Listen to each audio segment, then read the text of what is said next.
Sot do të flasim për kthimin tek Allahu subhanahu wa taala në këtë botë para se t'i kthehemi atij me vdekje në ahiret.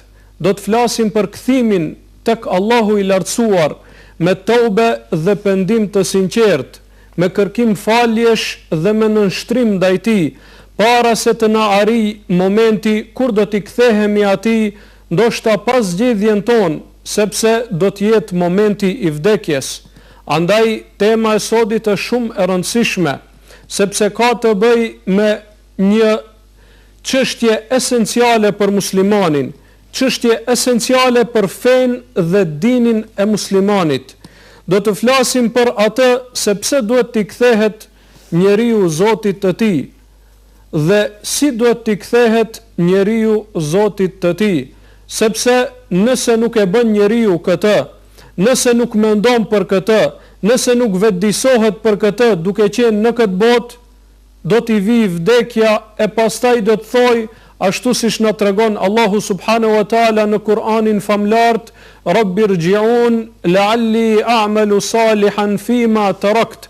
Do të thot, o Zoti im, më kthe mua edhe një herë në këtë botë, ndoshta do të bëj vepra të mira, sepse deri më tani nuk kam bërë. Mirë po, a do t'i jepet kjo mundësi atij shpirti mëkatar që të kthehet edhe një herë në këtë botë dhe të bëj vepra të mira dhe ta përmirësoj atë që i ka ngelur? A do t'i jepet kjo mundësi? Jo vallahi, nuk do t'i jepet kjo mundësi atij shpirti. Andaj njeriu i mençur, njeriu i vetëdijshëm mendon rreth kësaj dhe i kthehet Zotit të tij me tobe dhe pendim, duke qenë gjallë para se t'i kthehet atij i vdekur, sepse atëherë më kthim nuk ka. Andaj Allahu i lartësuar ju drejtohet njerëzve, i drejtohet shpirtit njerëzor dhe i thot: Ja ejuhel insan, ma gharrake bi rabbikal karim. O ti njeri, çka të mashtroi ty prej Zotit tënd i cili është bujar? Çka të largoi ty prej rrugës së Zotit tënd, i cili është bujar, fisnik, është Zot i mëshirshëm, është Zot bujar, është Zot që jep shumë, është Zot që fal shumë. Andaj pse u largove ti prej rrugës së tij? Çka të mashtroi ty nga ky Zot? Çka të largoi ty nga rruga e tij? Çka të mashtroi ty që mos ta pasosh të dërguarin e tij dhe mos ti marrësh parasysh mësimet e tij? Alladhi khalaqaka fasawwaka fa'adalak. Ai i cili të krijoi, të dha formën dhe të drejtoi, të mundsoi që të ecësh në formë të drejtë dhe krenare, për dallim nga shumë prej krijesave të tjera, për dallim prej kafshëve, të cilët ecin në formë të nënçmuar, pra me 4 këmbë.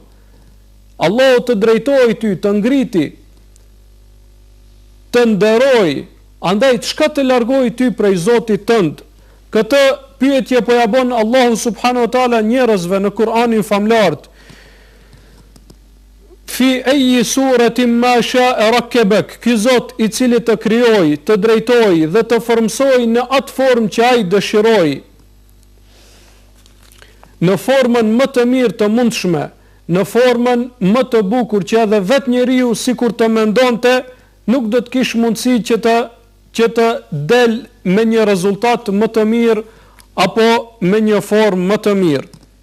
Allahu i lartësuar po ashtu në Kur'anin famlart ju bën thirrje njerëzve, ju bën thirrje robërve të vet dhe ju thot: O ju robërit e mi, pra, mos e humbni shpresën nga mëshira e Allahut, pa marr parasysh kush jeni, pa marr parasysh ku jeni, pa marr parasysh sa mëkate keni bërë, sa gjunahe i keni bërë Allahut të lartësuar, pa marr parasysh sa e keni ngarkuar vetveten tuaj me mëkate dhe gjunahe, asnjëherë mos i humbni shpresën nga mëshira e Allahut subhanahu wa taala.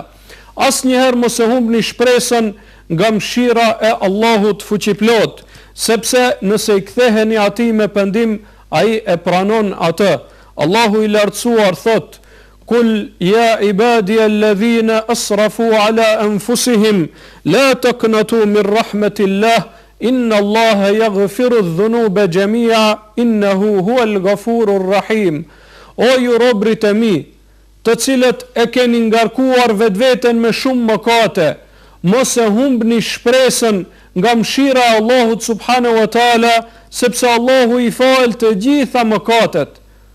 Allahu i fal të gjitha mëkatet, sepse Allahu është Ghafur, falës dhe Rahim, mëshirues. Pra mos e humbni shpresën.